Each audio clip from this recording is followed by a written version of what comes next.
Anda kembali bersama kami, pemirsa. Kita akan berdialog terkait hari ini adalah hari terakhir pelaksanaan PON ke-20 Papua dan bagaimana geliat para atlet dalam pertandingan yang diperebutkan pada pelaksanaan PON ke-20 Papua. Kami akan mengajak Anda berbincang bersama Sekjen PB Tako, Joseph Huta Barat, yang sudah hadir bersama kami di studio. Selamat siang, Pak Joseph.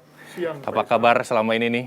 Kabar baik. Baik, kita tahu bahwa PON akan berakhir hari ini. Dari PB Tako sendiri, kita tahu berapa atlet yang dikirim kemarin? Baik, dalam rangka 20 ke PON ke-20 di Papua. Baik, jadi kita dari PB Tako ada mengirimkan 2 atlet, ditambah 1 wasit. Wasit dari Sumatera Utara, mengikuti di sana, kemudian 2 atlet. 1 atlet dari Kepri, dan 1 atlet dari Riau. Baik. Dan alhamdulillah dalam PON ini salah 1 atlet kita meraih medali. Baik, luar biasa. Selamat begitu ya kalau kita ucapkan dari Kepri ya? Iya, dari Riau. Dari Riau dapat medali. Baik. Ya. Nah, ini 2 atlet ini dikirim ke PON Papua ke-20. Kita flashback dikit, Pak Joseph. Ya. Bagaimana akhirnya kedua atlet dari Kepri dan juga Riau ini dikirim ke PON Papua ke-20 kemarin? Baik, terima kasih Pak Irsa. Jadi artinya atlet yang bisa maju ke PON tentunya melalui seleksi-seleksi. Betul. Melalui tahapan-tahapan. Baik. Jadi tidak ujuk-ujuknya, maaf, misalnya asal pilih begitu ya? Asal pilih langsung bisa, tidak. Satu contoh yang sekarang dari Muhammad Prawibowo, dari atlet PB Tako yang meraih medali perunggu. Dia diseleksi di sana sehingga terdapatlah di 8 besar. Dia malah urutan ke-8. Nah, tapi oleh karena peraturannya dia 8 besar bisa masuk, dia kita majuin ke PB. Baik, kalau lebih lengkapnya sebenarnya klasifikasi apa yang ditetapkan oleh PB Tako ketika para atlet ini memenuhi syarat untuk dikirim ke PON Papua? Tentunya setelah dia mengikuti seleksi-seleksi. Nah, misalnya di PB pengurusan Tako di Provinsi Riau. Tentunya kan ada kejuaraan-kejuaraan internal dulu di Riau itu yang harus diikutinya. Kemudian kejuaraan-kejuaraan yang di Porki yang di wilayah yang bersangkutan. Baik, bukan hanya dilihat dari kemampuan pada saat latihan saja, berarti begitu ya. Bukan. Ibaratnya kemampuan dilihat dari sparring partner, bisa dibilang begitu ya, Pak bisa, ya? Bisa. Baik, dari 2 atlet yang dikirim ini, kita tahu Riau dan Kepri. Kalau dilihat dari saingan terberat, provinsi mana yang menurut PB Tako ini saingan dari PB Tako untuk di PON Papua ini sebagai mungkin pembelajaran ke kejuaraan nantinya berikutnya begitu? Saya pikir kalau kita saingan, saya pikir hampir semua. Hampir semua ke 34 provinsinya ini saingan. Ya, baik. Itu. Baik, kalau selanjutnya nih ketika mereka balik akan ada bentuk apresiasi apa dari PB Tako kepada atlet yang berhasil mendapatkan medali, Pak Yos? Tentunya ada apresiasi dari kepengurusan PB Tako dan Ketua Umum kita Pak Nurdin sendiri pun sebelum berangkat telah memberikan apresiasi, apalagi nanti setelah mendapatkan piala. Termasuk juga kepada pelatihnya juga nanti kita berikan apresiasi. Baik, suatu kebanggaan juga begitu ya? Ya, kebanggaan. Karena periode ketiga ini adalah di bawah kepemimpinan Pak Nurdin Tampu Bolon. Dan ini baru kita mengikuti Piala PON, baru di periode ketiga ini dan langsung mendapatkan piala. Baik, masih ada target-target kejuaraan yang harus diikuti para atlet nih ke depannya. Contohnya dalam waktu dekat ini apa? Dalam waktu dekat ini ada kejuaraan dari Porki. Bulan November tanggal 6 dan 7. Kita akan ikutin itu. Baik, berapa atlet yang rencananya nanti dikirim, Pak? Tentunya kita berusaha mengirimkan atlet semaksimal mungkin, tetapi ya itu tadi kita seleksi dulu. Karena kita tidak mau sembarangan mengirimkan atlet, karena kan biaya juga kita perhitungkan. Atlet yang benar-benar kita perhitungkan bisa mendapatkan piala. Baik.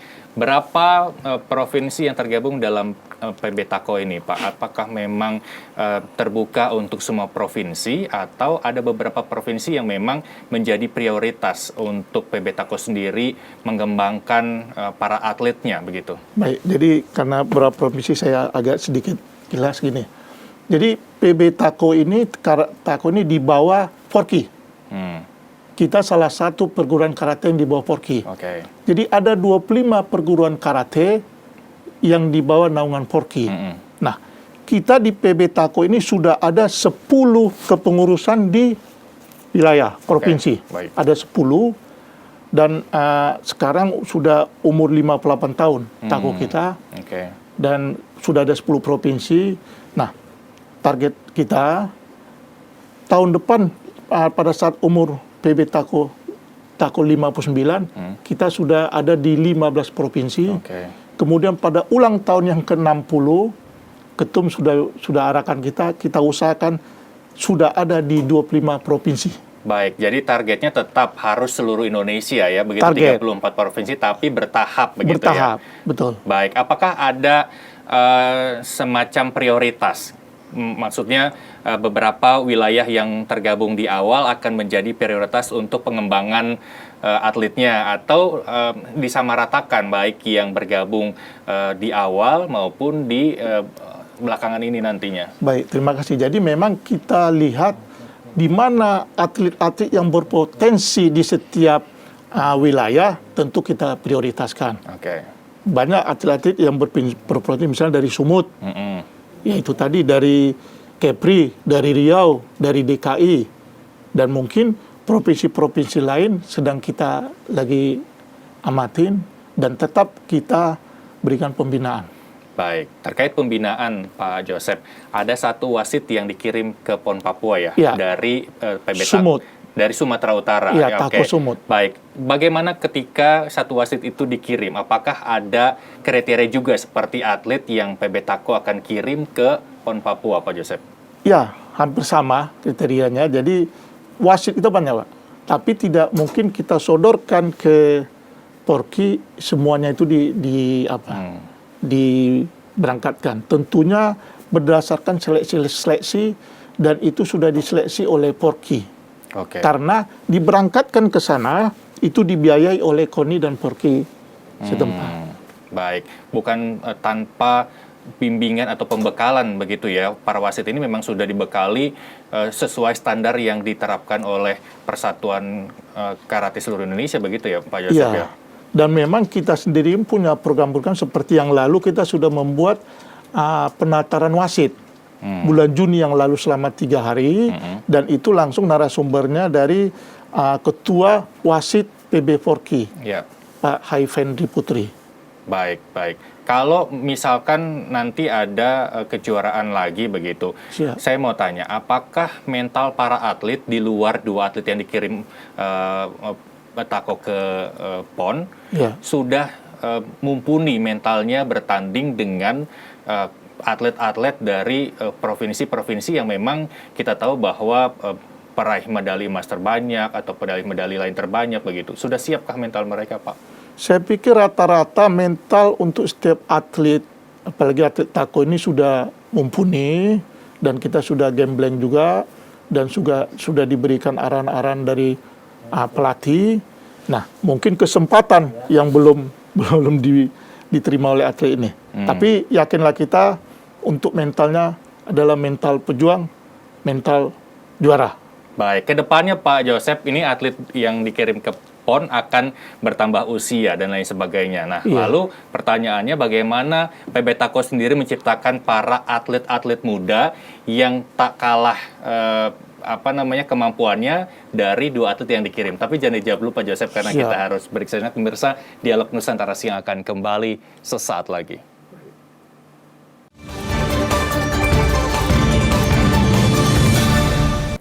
Anda kembali bersama kami di Dialog Nusantara Siang. Pemirsa, masih bersama Sekjen PB Tako, Joseph Huta Barat. Pak Joseph, ketika tadi saya mengatakan bagaimana PB Tako ini berperan dalam memunculkan atau melahirkan para atlet yang tak kalah kemampuannya dari 2 atlet yang dikirim ke PON. Baik. Bagaimana proses pencarian bakat atlet muda ini? Baik Pak Esa, jadi bakat-bakat atlet muda ini memang sejak dari kecil, artinya sejak dari atlet-atlet junior ini kita sudah bina. Jadi saya kasih contoh misalnya satu provinsi yang kita sudah buatkan SK-nya, dia harus mempunyai 5 dojo. 5 dojo ini artinya 5 tempat latihan. Oke. Dan di tempat latihan ini mesti ada muridnya dan ada pelatihnya. Nah, jadi muridnya ini juga bisa diambil dari sekolah-sekolah, artinya bersifat umum. Siapa yang mau mendaftar di situ, kita bina. Jadi Baik. memang kita rekrut dari junior sampai senior. Baik, apakah ada syarat tertentu ketika para anak muda ini ingin tergabung dalam PB Tako agar harapannya menjadi atlet yang mumpuni, Pak? Ada persyaratan khususnya tidak? Persyaratan khusus tentunya sehat jasmani dan rohani. Itu aja yang penting ya. Itu Kalau dan ada sehat, punya kemauan. baik. Itu. Baik, apakah berperan aktif misalkan PB Tako ini membuka menyeleksi secara langsung atau siapapun anak muda boleh tergabung?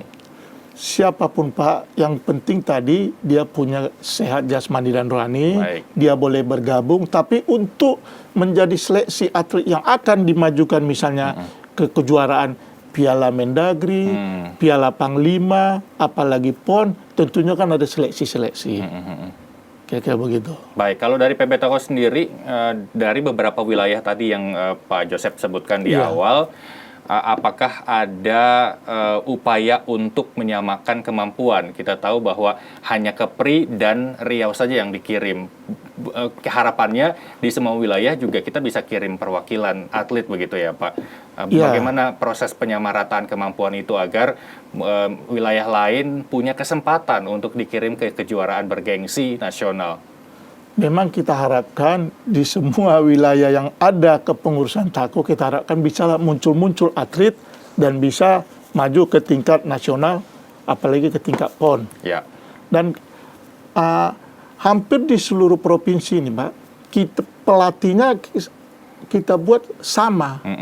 Artinya jurus-jurusnya sama, tingkatannya sama. Oke. Jadi kesempatan para atlet sebenarnya untuk maju meraih prestasi sepanjang dia punya kemauan, usaha, pasti bisa.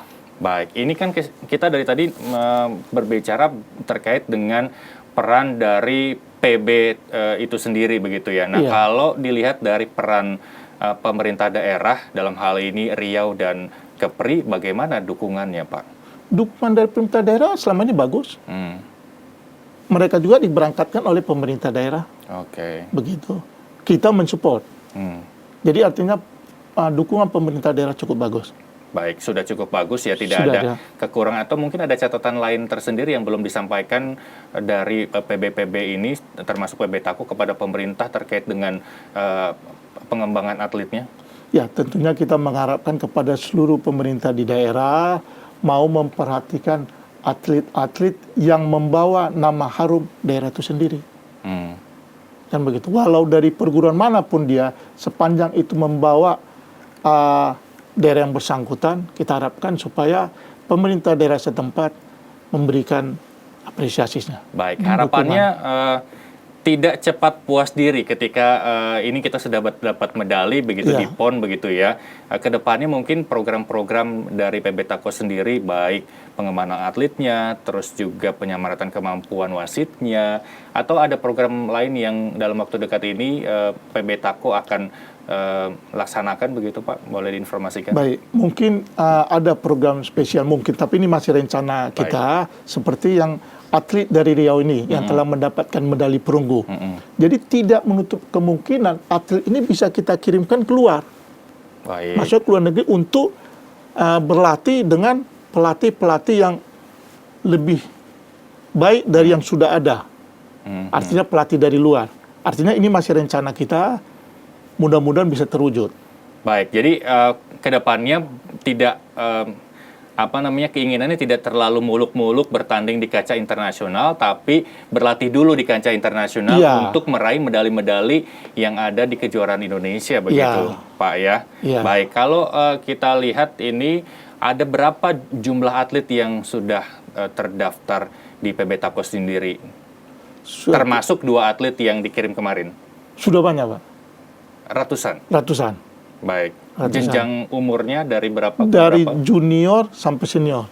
Baik. Kalau pemirsa ini pengen tahu kelas apa saja yang dipertandingkan pada kejuaraan karate kemarin. Kalau dari Riau masuknya ke kejuaraan apa tuh? Ke kelas apa? Kalau dari Kalau yang atlet yang mendapat perunggu ini dari kelas Komite 75. Komite 75. Itu artinya apa kalau masyarakat Dari awam belum tahu? 75 kg ke bawah. Oh, oke. Beratnya. Kalau yang satunya lagi? 60 kg ke bawah. 60 kg ke bawah. Iya. Berarti sebenarnya kita berkesempatan bisa kirim lebih dari 2 atlet nggak sih, Pak? Bisa, Pak. Kenapa hanya 2? Apa Ya. kendalanya kemarin? Ya itu tadi pada saat seleksi yang dilalui, cuman 2 atlet ini yang mempunyai kesempatan. Yang dipilih oleh Forky. Iya. Baik. Dari Riau sendiri berapa yang bersaing? Kalau boleh tahu. Kalau dari Tako sendiri berapa yang dikirim untuk Riau dan Kepri? Dari Riau dan Kepri, contohnya misalnya yang Riau ini, Pak. Ya. Bukan hanya kebetulan yang mendapat medali perunggu ini, ada juga teman-temannya yang ikut seleksi. Begitu. Tetapi kebetulan dari seleksi yang dilakukan ini, dia yang berhasil untuk bisa maju ke PON.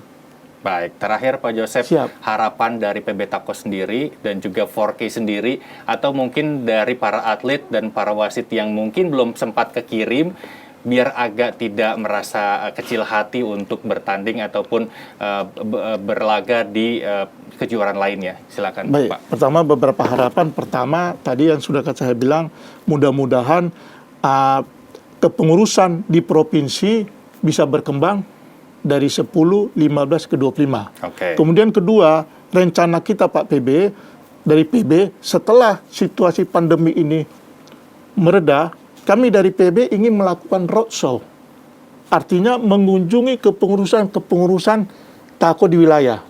Sehingga kita nanti duduk semeja, kita lihat apa kendala-kendala mereka di lapangan. Apa yang kurang-kurang. Baik. Apakah pelatih atau dojo atau lain. Sehingga dari situ kita akan melihat atlet-atlet mana yang berpotensi di masing-masing wilayah. Kita harapkan supaya atlet-atlet yang ada di wilayah bisa berkembang dan bisa mengikuti kejuaraan-kejuaraan. Baik, luar biasa. Kita tunggu medali-medali berikutnya ya. Amin. Kita harapannya bukan hanya dari Riau dan Kepri saja, Siap. tapi wilayah lain juga bersaing untuk mendapatkan medali, begitu Pak Joseph ya. Tentunya. Baik, terima kasih Pak Joseph Huta Barat, Siap. Sekjen PB Tako, dan pemirsa, kami harus akhiri dialog hari ini, dan informasi selanjutnya, upaya atasi macetnya rantai pasokan barang di Amerika Serikat akan menjadi informasi mancanegara kami selanjutnya. Tetaplah bersama kami.